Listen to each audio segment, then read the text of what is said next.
මිනිසෙකු තමන්ගේ මුළු ජීවිත කාලයෙන් 3න් එකක්ම ගත කරන්නේ නිින්ද වෙනුවෙන්. ඒ කියන්නේ ඔබ අවුරුදු 75ක් ජීවත් වුණොත් ඉන් අවුරුදු 25ක්ම ගත වෙන්නේ නිින්දේ.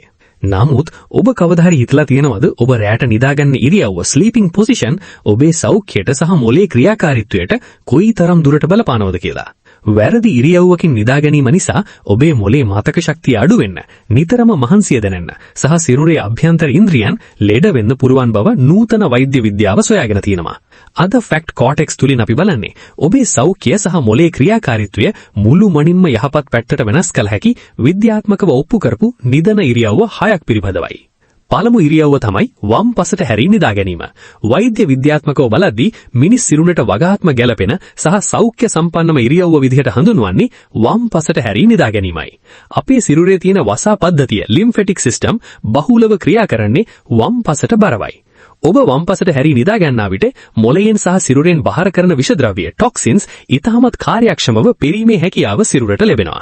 විශේෂයෙන්ම මොළයේ ඇතිවන ඇල්සයිමර් වැනි අමතක වීමේ රෝග ඇති කරන විෂ ප්‍රෝටීන ඉවත් කරන්න මේ ඉරියව්ව උදව් වෙනවා.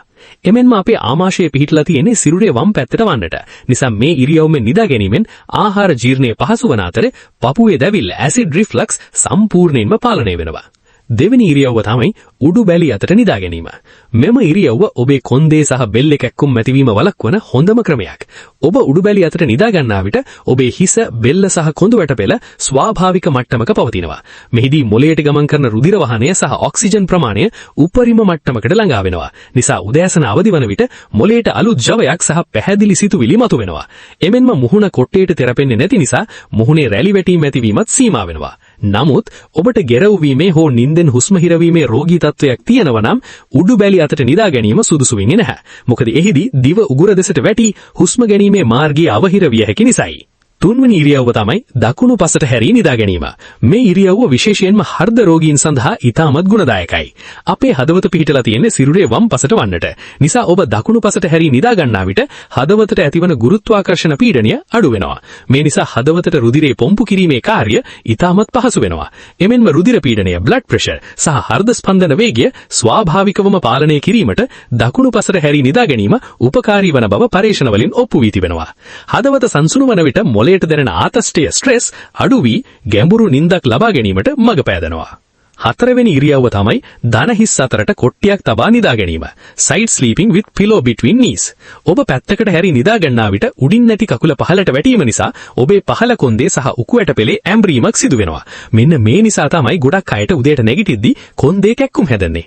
ඔබ පැත්තකට හැරී නිදා ගන්නා විට දන හිස් දෙක මැදට කුඩා කොට්ටියක් තබා ගැනීමෙන් කොඳු ඇට පෙළ කෙලින්ම සහ නිවැරදි රේඛාවක පවතිනවා. මෙමගින් ස්නායු තෙරපීම වැළැක්වෙන අතර මොළය පුරා ස්නායු සංනිවේදනය කිසිදු බාධකකින් තොරව සිදුවීමට උපකාරී වෙනවා. පස්වෙනි ඉරියව්ව තමයි කකුල් යටට කොට්ටයක් තබා උඩු බැලි අතර නිදා ගැනීම. back sleeping with pillow under knees. ඔබ උඩු බැලි අතර නිදා ගන්නා විට ඔබේ දන හිස යටට කුඩා කොට්ටයක් තැබීමෙන් පහළ කොන්දට ඇතිවන පීඩනය සම්පූර්ණයෙන්ම නිදහස් වෙනවා. විශේෂයෙන්ම දවස පුරා එක දිගට වාඩි වී හෝ සිටගෙන වෙර කරන අයට කොඳු වැට පෙළ ලිහිලි කරගන්න තියෙන හොඳම ක්‍රමය මේකයි.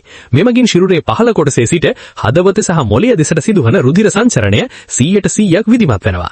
මොළයට රුධිරය හොඳින් ලැබෙන විට මතක ශක්තිය, මෙමරි සහ අවධානය යොමු කිරීමේ හැකියාව ඉහළ යනවා. 6 වෙනි සහ අවසාන ඉරියව්ව තමයි ලෙඩ රෝග ඇති කරන මුරින් වැටී නිදා ගැනීම. ස්ටමක් ස්ලීපින්. විද්‍යාත්මකව බලද්දී සිරුරට සහ මොළයට වඩාත්ම අගුණු හානිකරම ඉරියව්ව තමයි මුරින් නැහැමත් නැත්තම් බඩ උඩ වැටී නිදා ගැනීම. ඔබ මේ ඉරියව්වේ නිදා ගන්නා විට හුස්ම ගැනීමට ඔබේ බෙල්ල එක පැත්තකට තදින් හරවා තබාගෙන යුතුයි. මේන් බෙල්ලේ සහ කොන්දේ ස්නායු අධික ලෙස ඇදවීම කලක්වි උදෑසන වෙද්දී මස් පිරිලු පෙරලීම් සහ දරුණු හිස රදයන් නැති වෙන්න පුරුවන්. එමෙන්ම සිරුරේ බර නිසා පෙනහළු සහ ආමාශයේ තෙරපෙන නිසා මොළයට ලැබෙන ඔක්සිජන් ප්‍රමාණය සැලකිය යුතු මට්ටමකට අඩු වෙනවා. නිසා මුරින් නිදා ගැනීම අදම නතර කරන්න.